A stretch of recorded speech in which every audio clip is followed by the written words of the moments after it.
याद रखना, Bruce Lee ने एक बात बोली थी कि मुझे उस व्यक्ति से डर नहीं लगता जिसको 10,000 अलग अलग तरीके लड़ने के आते हैं, मुझे उससे डर लगता है जिसने एक ही तरीके को 10,000 बार प्रैक्टिस कर रखा हो। 5 टिप्स मेरी तरफ से जो आपके लिए, आपके सफलता के लिए बहुत मायने रखती हैं। वो 5 टिप्स क्या हैं?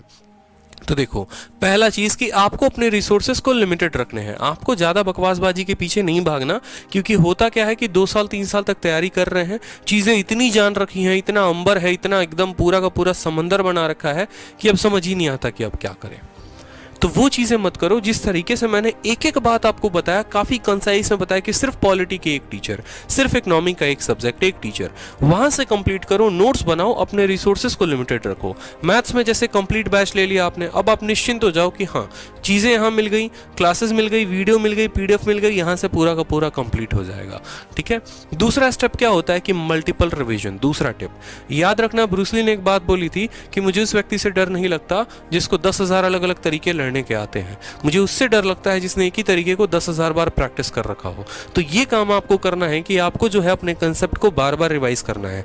यही होता है कि आपके मॉक में 2-3 सवाल जब आप पेपर देने जाते हैं, पता चलता है कि मैथ के जो अटेम्प्ट है वो सिर्फ 35 रह गए, 23 रह गए, 22 रह गए, 20 रह गए, 2-3 सवाल आपके रह गए। क्यों? क्योंकि आप रिवीजन करके अपने कंसेप्ट को पक्का नहीं करते।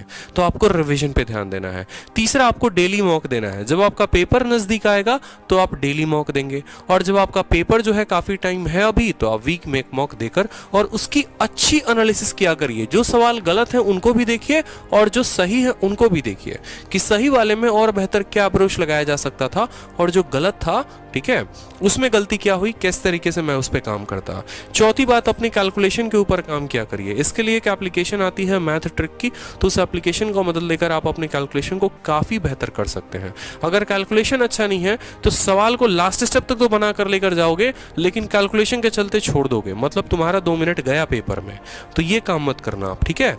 और 5वां, प्रीवियस ईयर, जो मैं बार बार बोलता हूं, कम से कम पिछले 3 सालों का प्रीवियस ईयर तो जरूर लगा कर जाओ पेपर में। अगर ये नहीं लगाया तो कुछ भी नहीं है, समझो। आप एक ऐसे टीचर के माइंड के हिसाब से तैयारी कर रहे हैं, कैसे बुक के माइंड के हिसाब से तैयारी कर रहे हैं, जहां से सिलेक्शन तय नहीं। लेकिन अगर आप प्रीवियस ईयर लगाकर जाते हैं तो आप पक्का एसएससी ओरिएंटेड पढ़ाई कर रहे हैं।